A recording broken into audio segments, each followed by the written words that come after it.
से आगे बढ़ रही है। जब हम आजाद हुए थे तो 30-32 साल के आसपास की एवरेज एज मानी जाती थी। औसत एज आम भारतीय की उस वक्त सिर्फ 32 थी जी, बहुत कम थी। छोटी मोटी संख्या में कुछ लोग लंबा जी जाते थे, लेकिन आज 75-80 साल तक जीना बड़ी कॉमन सी बात है। तो अब जो आदमी 75 का हो गया, उसने खुद अपनी लंबी उम्र की तैयारी ही नहीं करी, और जब उसने कोई तैयारी खुद नहीं करी है तो उसका परिवार या उसके समाज उनको कैसे तैयारी करेंगे। तो आपका ये कहने का मतलब है कि पहले तो शायद वो 60 साल तक जीता तो बहुत बड़ी बात थी, तो जब तक वो कमा रहा था वो जी रहा था, अब वो 80 साल तक जी रहा है। तो इसके जो परिणाम है वो भी इकोनॉमिक एंगल मुझे समझाइए। इसके इकोनॉमिक एंगल बहुत भयावह है।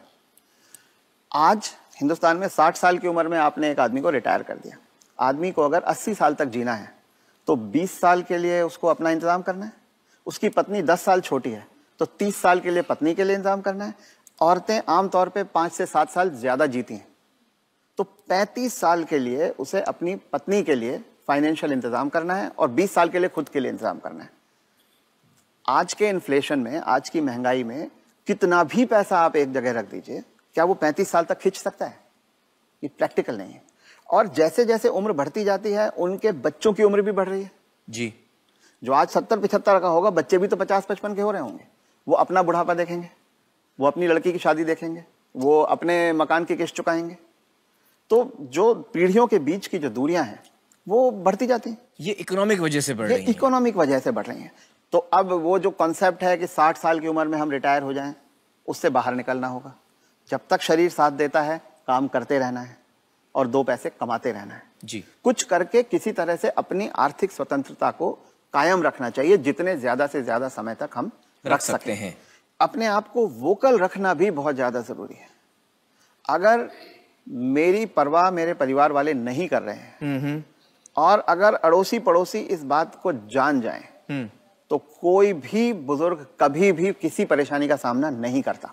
क्योंकि तो चुप ना रहें। रथ साहब ये कह रहे हैं कि चुप ना रहें। अगर आपके बच्चे आपके साथ व्यवहार ठीक नहीं कर रहे हैं, सबको बताएं। तो आप सबको बताएं जी। रथ साहब, बहुत सारे जो बुजुर्ग हैं हमारे समाज में, उन पे प्रेशर आता है बच्चों की तरफ से कि आपकी जो जायदाद है या जो घर है या जो प्रॉपर्टी है, जो कुछ भी आपके पास है, वो आप हमारे नाम कर दें। इस पे आप कुछ टिप्पणी देना चाहेंगे?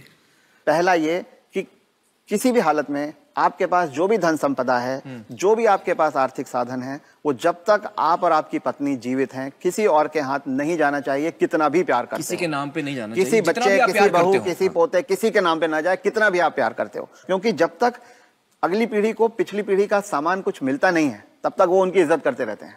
वो हाथ पांव भी दबाएंगे, वो अस्पताल भी ले जाएंगे, वो दवा दारू भी करेंगे।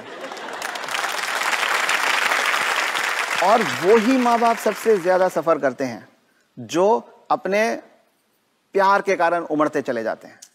मेरा बेटा, मेरी बेटी, मेरी बहू, मेरा पोता, जो ये मेरा मेरा करना जिसने शुरू किया, बस वहीं से उनके दुर्गति के दिन शुरू हो जाते हैं।